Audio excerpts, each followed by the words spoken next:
Esta es la historia de buen charlo mexicano, y un pistolero y ofrecido en el amor, y a las muchachas más bonitas que encontraba, que no dejaba por el campo ni una flor. Más cierto un día que se estaban borrachando y a la taberna lo vinieron a buscar.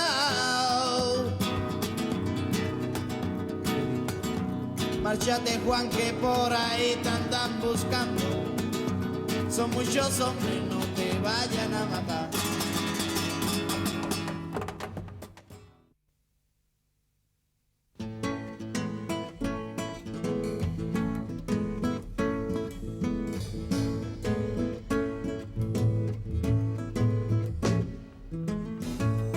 Era un hombre que ayudó mucho a impulsar lo que representaba hermandad entre todos nosotros. Era de los que patrocinaba muchos actos de que nos reuniésemos todos los ciudadanos, siempre muchas veces con motivos benéficos. Era de una generosidad extraordinaria y lleno de ganas de ayudar a todo el mundo. Fernando Sancho nació en Zaragoza en 1918, en el seno de una familia numerosa. Extrovertido, jovial y gran aficionado a todo tipo de deportes, tiene sus primeros contactos con el mundo de la interpretación, representando pequeños papeles en el zaragozano Salón Fuencarral. Al estallar la guerra, Fernando interrumpe estas primeras experiencias interpretativas y se alista al bando nacional. Tras varias lesiones de guerra, en 1941 se retira del ejército, siendo reconocida su brillante labor militar con numerosos honores y condecoraciones. Es un asunto particular. Su padre la dignó y le dejó una mina de oro. Tenía una voz poderosa, grave, con tanta ductilidad que lo mismo servía para Óscar Molca que para Stan Laurel. En los estudios de doblaje de Barcelona, el Sancho soñador inconformista ante el micrófono gesticulaba agitándose, torciendo la boca, alzando los brazos. Quería ser actor. Florian Rey, un gran hombre de cine, ve en Sancho una promesa y le da un pequeño papel en Orosia y con él un pasaporte para la gran pantalla.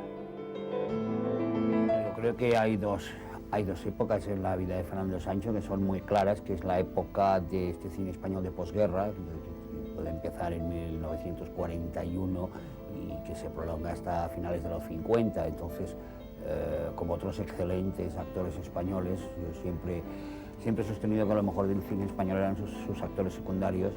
Entonces aparecen toda una serie de títulos. Yo recuerdo particularmente que hacía un papel de catalán que se llamaba Escudella, era Agustina de Aragón. O sea, yo era muy niño, pero vamos, recuerdo este personaje porque era muy emblemático. Fernando Sancho interviene en numerosas películas, interpretando papeles de muy distinta catadura, con los que poco a poco va adquiriendo un oficio, consiguiendo un gran verismo en la interpretación y una notable fuerza dramática en títulos como El Gran Galeote, Alba de América, La Guerra de Dios, El Beso de Judas o La Otra Vida del Capitán Contreras. Una película sobre un argumento interesantísimo de Torcuato Luca de Tena, La Otra Vida del Capitán Contreras.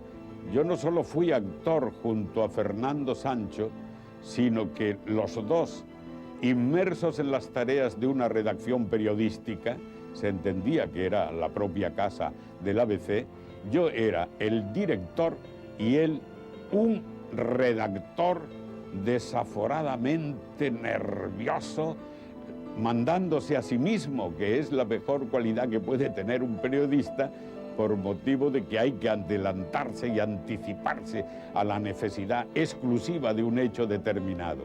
Yo hacía de director, él era un periodista y mantuvimos una escena que suscitó el buen juicio de los espectadores. Fue una escena en la que Fernando Sancho y yo regañamos y, lógicamente, el redactor, aquel redactor nervioso con ímpetu incontenible, quedó muy por encima del director comedido y un tanto circunspecto que no se atrevía a darle una orden de realización de un reportaje que luego sería el mayor éxito del periódico. A finales de los 50, Fernando asume un cometido protagónico en la película de Pedro Lazaga, Cuerda de presos, en una magistral interpretación del bandido Sacamantecas. Con esta película, que siempre recordaría con justificable orgullo, finaliza un periodo cinematográficamente consolidado. Y bueno, después ahí está la segunda etapa de colaboración con la industria italiana, donde a través de una serie de personajes entroncados con el cine western que empezó a desarrollarse en aquel país, Fernando Sancho se hizo, además de ser un excelente actor, que eso ya lo había demostrado con creces, se hizo un tipo que fue muy popular en Italia y en España también, que era era un actor y un personaje completamente inconfundible en este tipo de películas, ¿no? Bueno, yo he conocido a Fernando Sancho en los años 60 en el Sindicato del Espectáculo, que estábamos de vocales, y hice una profunda amistad con él. Él me quería muchísimo. Luego, pues las primeras películas que se hicieron en Italia, bueno, que hice yo en Italia del Oeste, los Spaghetti Western, pues me llevó a varias. Y él era un personaje aparte muy conocido allí, queridísimo, porque hemos tenido momentos en los cuales hemos ido a un estreno de cine y allí estaba Gassman, y estaba Mastroianni, y estaba Mónica Vitti, y estaba Gina Lollobrigida, y la gente empezó a gritar Fernando Sancho, y me aplaudió como un torero, vamos. Yo hice 2 películas en Grecia por culpa de él. Me llamó una noche a las 4 de la mañana, me dijo que cogiera un avión a las 8 de la mañana, a las 10 llegaba a las 11 de la mañana a Atenas, y a las 12 estaba vestido de general inglés haciendo una película que le había dicho que yo era el mejor. Yo hice El sabor de la venganza, 3 hombres buenos, y antes llegó la muerte, y por esta película yo atravesé a fronteras. Hice una película en Londres con Richard Widmark, hice otra película en Londres con Oliver Havilland y Gilbert Roland, hice otra película en Londres con Peter O'Toole, con Omar Sharif. Me contrataron para hacer Lauren de la Arabia, que la rodé también en Almería, y hacía el papel de sargento malo, de sargento turco. Pero yo me he aprovechado mucho de Almería.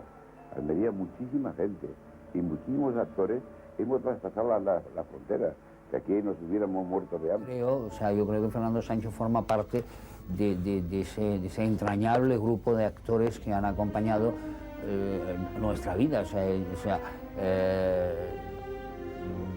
El actor secundario, aunque en una época determinada, por lo que fuera, se diese a este término un sentido peyorativo, yo creo que han salvado muchísimas películas. A veces Fernando Sancho estaba mejor que el protagonista. Fernando debía haberse incorporado a ese club, a ese clan de actores míos, porque, como te digo, era lo que hoy mal llamados se les llama actores secundarios, y que no se les debe llamar así en la vida, sino actores genéricos, actores de reparto o característicos. Tras una década en Italia, Fernando regresa a España a principios de los 70. Una vez en su país, inicia un tercer periodo cinematográfico con su incorporación a un cine español de transición. Intervienen títulos como Cambio de sexo, 1919, Crónica del Alba y La Vaquilla, participando por primera vez en los repartos de directores españoles tales como Bardem, Torrado o Berlanga. Además de seguir trabajando junto a sus directores de siempre, Antonio de la Loma, Iquino y, por supuesto, su entrañable amigo Rafael Gil, en lo que configura el entorno cinematográfico de un actor que ya ha adquirido una plena madurez interpretativa.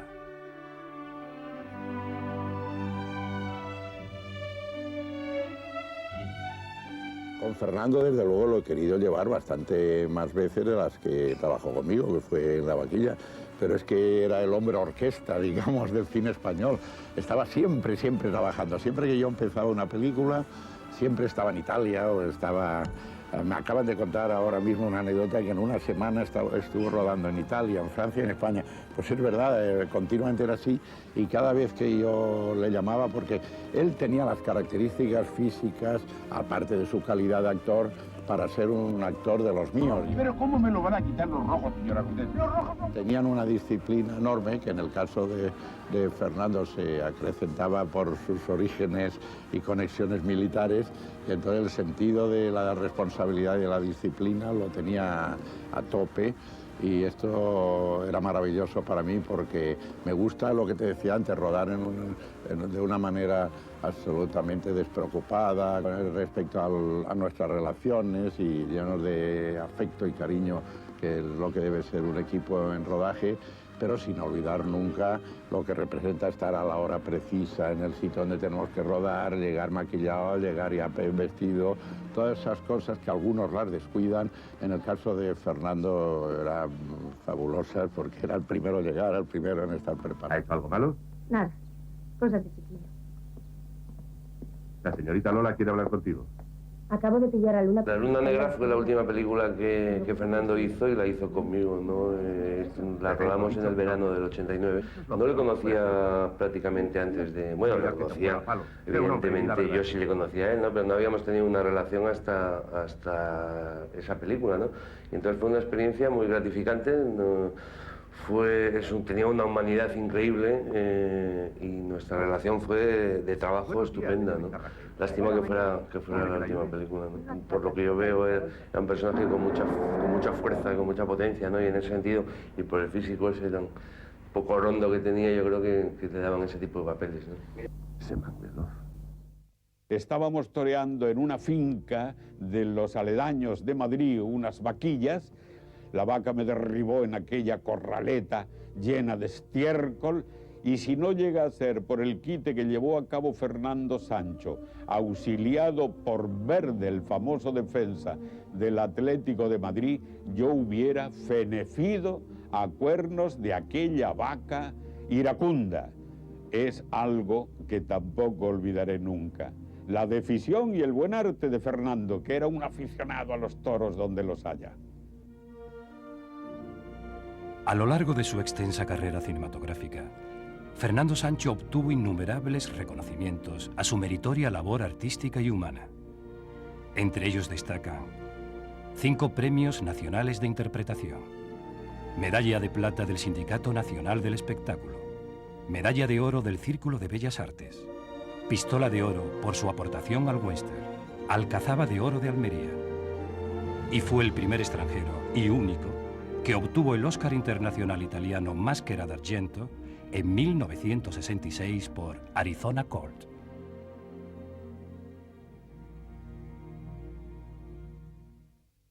La muerte de él supuso una pérdida importante para todos nosotros porque es un hombre que nos ayudó mucho, sobre todo a la gente en aquella época joven, ¿no? Para mí fue muy doloroso y lo sentí mucho. Pasé muchos meses en los cuales le echaba mucho de menos porque iba por sitios donde habíamos coincidido, en peñas, con Rafael Gil, con José Luis de Heredia, con Paco Raval, y era la mayor personalidad, vamos, que había. Para mí fue una pérdida muy dolorosa y el hombre que más me ayudó en mi carrera, pero sin ningún género de dudas, vamos.